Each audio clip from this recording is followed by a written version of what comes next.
Hello, aujourd'hui j'aimerais te parler de timelapse. Donc si tu ne connais pas, je t'invite à bien regarder cette vidéo. Et si tu connais les timelapses, je vais aussi un petit peu t'expliquer à quoi ça peut servir dans les vidéos justement. Alors les timelapses en fait, qu'est-ce que c'est? Donc déjà tu peux te demander si tu ne connais pas aujourd'hui ce terme-là. Donc le timelapse en fait c'est simplement un procédé qui consiste à enregistrer des vidéos qui du coup sont diffusées après en accéléré, d'accord? Donc c'est quelque chose que tu as sûrement déjà vu, des vidéos en accéléré, on en voit un petit peu partout, il y a pas mal de vlogueurs d'ailleurs qui font ça, comme par exemple Casey Neistat, par exemple. Il y a aussi Antoine BM qui a pas mal repris le concept, il en met souvent un petit peu au début de ses vidéos.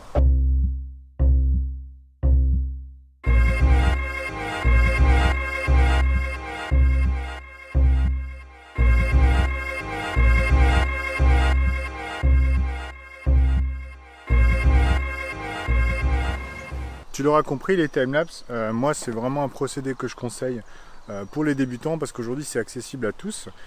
Si aujourd'hui tu as un smartphone, Android ou iOS, dans les deux cas aujourd'hui le timelapse est intégré. C'est souvent appelé sous la notion vidéo accélérée. Je te montre ça sur iOS, d'accord? Donc pour ça, qu'est-ce que je fais? Je lance tout simplement l'appareil photo. Je vais essayer de te montrer en même temps, voilà. Et je vais d'ici dans accélérer, voilà, tout simplement.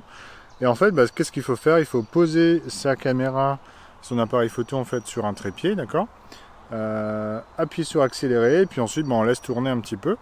L'idée c'est quoi? C'est que voilà, comme c'est une vidéo accélérée, il ne faut pas oublier qu'en fait l'appareil photo ici va prendre une photo toutes les X secondes. Alors je ne connais pas exactement la vitesse d'accélération sur iPhone, mais on va dire peut-être une toutes les 5 secondes, d'accord? Donc si vous tournez à 24 images par seconde et vous faites une photo toutes les secondes, votre vidéo sera accélérée 24 fois. Quelles sont les conséquences? Ce qui veut dire que si vous voulez par exemple une séquence de 10 secondes, il faudra aussi attendre 24 fois plus longtemps. Donc voilà, tu l'auras compris, quand on fait un timelapse, qui dit timelapse dit voilà, le temps qui s'écoule.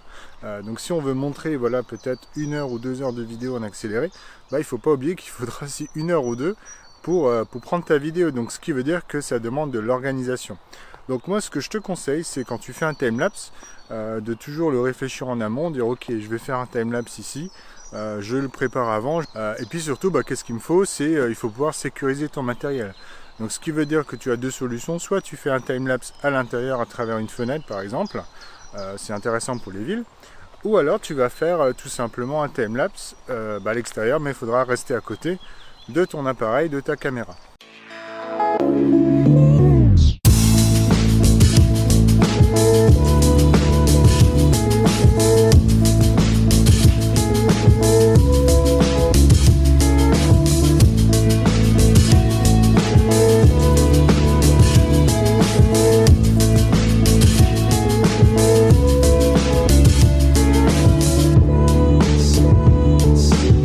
Donc finalement, le timelapse, qu'est-ce qu'il faut retenir? C'est simplement une vidéo accélérée que tu peux utiliser pour du coup documenter, pour animer un petit peu tes vlogs ou bien tes vidéos éducatives, comme moi je le fais par exemple. Ce que tu vas pouvoir faire, donc ce qui est important, c'est à retenir un petit peu les formules, puisque voilà, imaginons tu fais des vidéos à 24 images par seconde comme moi. Ce qui veut dire que si tu fais 10 secondes de vidéo, il faudra prendre 240 photos, d'accord? Et du coup, si tu mets un intervalle de 1 seconde, ça va prendre 240 secondes. Ça, c'est un petit peu la formule magique, entre guillemets, mathématique en tout cas, à connaître, d'accord? Donc c'est simplement une règle de 3, c'est pas compliqué. Il existe même des calculateurs en ligne qui peuvent faire ça, il y a des applis mobiles.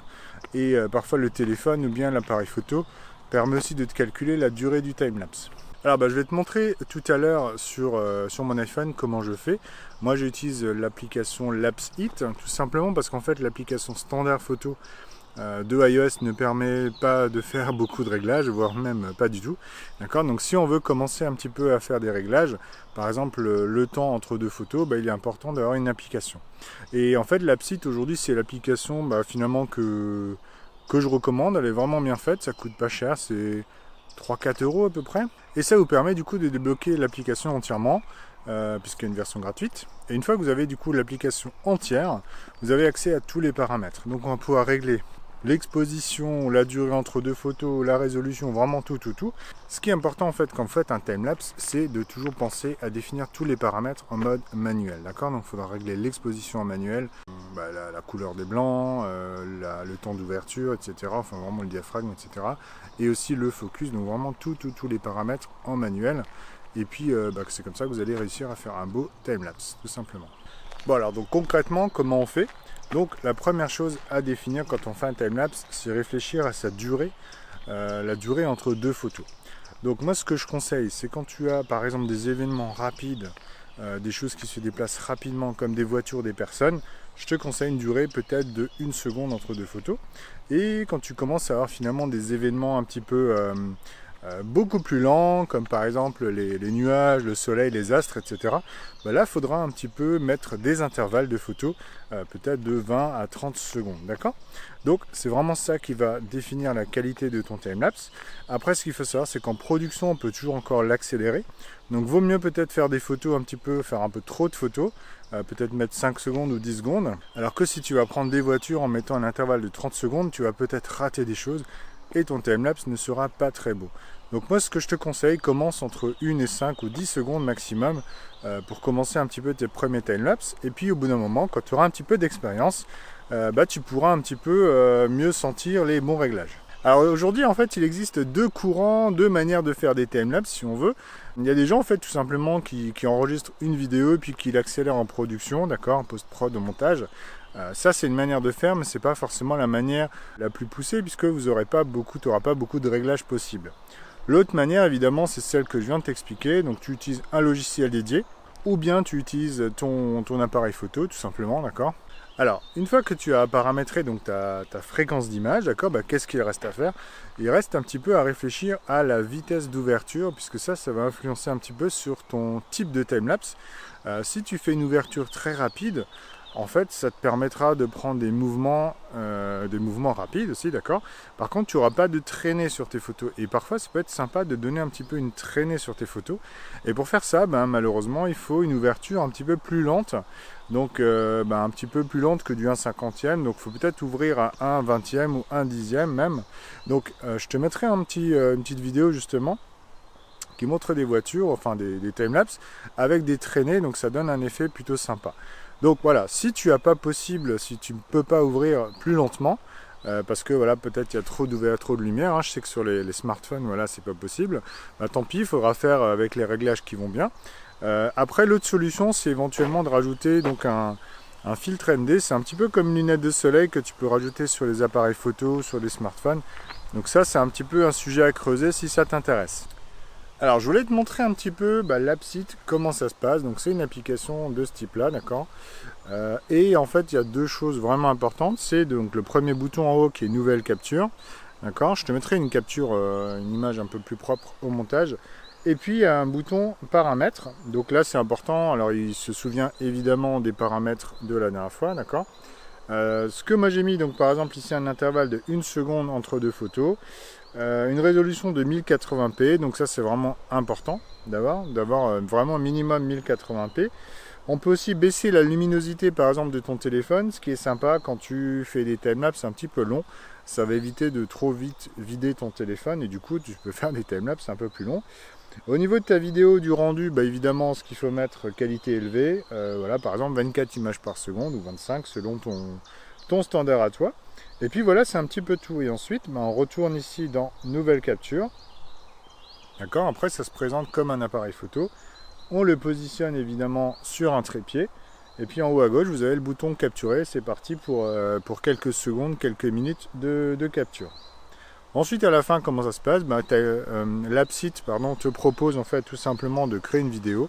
Donc soit tu fais ça directement sur le téléphone, d'accord, ça peut prendre un petit peu de temps. Soit tu peux faire ça aussi sur ton ordinateur directement dans ton logiciel de montage. Il y en a beaucoup en fait qui aujourd'hui supportent ce qu'on appelle des séquences de photos. Quand tu glisses plusieurs photos numérotées, d'accord, il va automatiquement en créer une vidéo. Donc ça c'est une possibilité, ça dépendra de ton logiciel de montage. Si tu as des questions là-dessus, n'hésite pas à les poser juste en dessous en commentaire de cette vidéo sur YouTube. Bon, je retourne à ma voiture, je vais te montrer un petit peu comment faire un timelapse aussi avec mon appareil photo. Donc là je filme actuellement avec un Panasonic Lumix G80 avec la lentille standard. C'est du, alors attendez, c'est quoi ça? C'est du 12-60, voilà, donc c'est l'objectif standard, hein. C'est pas forcément un super objectif, mais qui est largement suffisant finalement pour démarrer et pour les vidéos que je fais actuellement. Donc j'arrive à la voiture, je vais le positionner sur un trépied, d'accord? Ça permettra d'avoir des choses un petit peu sympas pour un timelapse. Bon, j'arrive à la voiture, je vais préparer du coup mon appareil photo. Donc je vais terminer la vidéo là-dessus, je t'enregistre le reste avec le smartphone. Donc je t'invite évidemment, si tu as apprécié cette vidéo, à la partager, d'accord? Mais n'oublie pas, c'est pas encore fini, puisque je vais encore te montrer ça sur le smartphone, comment j'enregistre en fait avec mon Lumix. Donc voilà, je change de caméra si tu veux pour te montrer comment je fais avec ça. Donc voilà, je t'invite, si tu as apprécié la vidéo, n'hésite pas à la partager. Si tu as aimé, un petit pouce, ça fait toujours plaisir. Et puis n'oublie pas de regarder d'autres vidéos, si ça te plaît, n'hésite pas à t'abonner. Salut! Alors voilà, donc je viens de positionner l'appareil photo là directement sur ma voiture. Donc je pense que les voitures qui passent vont se dire tiens, c'est un radar ça. Donc comment ça marche? Donc la première chose à faire, c'est ici tout en haut. J'essaie de te montrer ça. Là j'ai mis en position intervallomètre, donc c'est vraiment l'opposé de ce qu'on utilise d'habitude. Ça va permettre justement, donc je vais te montrer ça, d'accord? On va le mettre alors ici sur intervallomètre. Voilà. D'accord, c'est le bouton vraiment à l'extérieur. Et l'autre côté, je le mets donc en M comme manuel, en réglage vraiment manuel. Ensuite, c'est parti, on fait des réglages. Voilà, donc on le met en intervallomètre. Là, je règle. Alors, les choses à régler, donc déjà, première chose que moi je vais faire, je vais mettre ici en focus manuel, d'accord, pour que le focus ne change pas. Ensuite, on va régler, là vous voyez que c'est très blanc, donc j'ai même les zebra patterns qui me disent que l'image est surexposée. Donc qu'est-ce que je fais? Alors je mets un profil de couleur standard, c'est très bien. Je règle ma résolution, ma qualité vidéo. Ici ce qui est important, c'est, vous voyez, je peux changer la taille des images. Et donc selon la taille, vous avez une image plus ou moins grand format. Donc moi, comme je filme en général en 16/9, je fais aussi du coup des photos en 16/9. Et je mets en qualité L, ce qui est la haute qualité. Ensuite, réglage fin, ça vous permet d'avoir de belles images. Alors, il y a des spécialistes du timelapse qui shootent en RAW et qui font un montage après sur ordinateur. C'est à vous de voir. Moi, je pense que le JPEG, c'est suffisant. Ensuite, le mode mesure, on le laisse, puisque de toute façon, je suis en manuel. L'ouverture, alors là, on essaye effectivement de régler l'ouverture la plus petite possible. Donc, ce qui veut dire que le F le plus grand, ça permettra d'avoir le maximum de choses qui sont vraiment en netteté, quoi. Vitesse d'obturation, voilà, donc je disais tout à l'heure, si on diminue un peu, ça fera des traînées. Donc je vais essayer un petit peu, peut-être un 20e. Et après les ISO, il faut que je shoote à 200, c'est le minimum sur cet appareil photo. Voilà, on regarde un petit peu comment ça se passe. Ça a l'air un petit peu surexposé, donc comme j'ai pas de filtre ND, la seule chose que je puisse faire, c'est éventuellement de changer la vitesse d'obturation. Donc malheureusement, ici, je vais un petit peu monter. Allez, 25, ça me va. Voilà, donc qu'est-ce que je peux faire? Voilà. Hop, j'ai démarré sans faire exprès. Donc ce que je voulais vous montrer, donc maintenant j'ai fait mes réglages. Donc autre chose à régler effectivement, c'est ici le niveau, je vais le faire tout à l'heure. Ici on peut régler l'intervallomètre, ce qui veut dire qu'en fait il va faire une photo tous les X secondes. Donc par exemple ici je vais mettre, allez, on va partir sur 2 secondes, ça me semble pas mal. Et ensuite par exemple 240 photos, d'accord, ce qui va faire 10 secondes de timelapse tout simplement. Et puis là en dessous, l'appareil me dit même la fin estimée à 18h14 si je décide de démarrer tout de suite maintenant. Voilà, donc tout ça c'est bien pratique. Donc maintenant j'y vais, je vais poser l'appareil, enfin poser mon smartphone, je vais régler un petit peu le niveau et puis je vous retrouve. Voilà, là je suis prêt, effectivement, vous voyez, tu vois que normalement il y a un petit trait vert qui apparaît, là ça indique que mon appareil photo est de niveau, j'ai 240 photos et du coup pour démarrer il n'y a plus qu'à appuyer, hop, et c'est parti.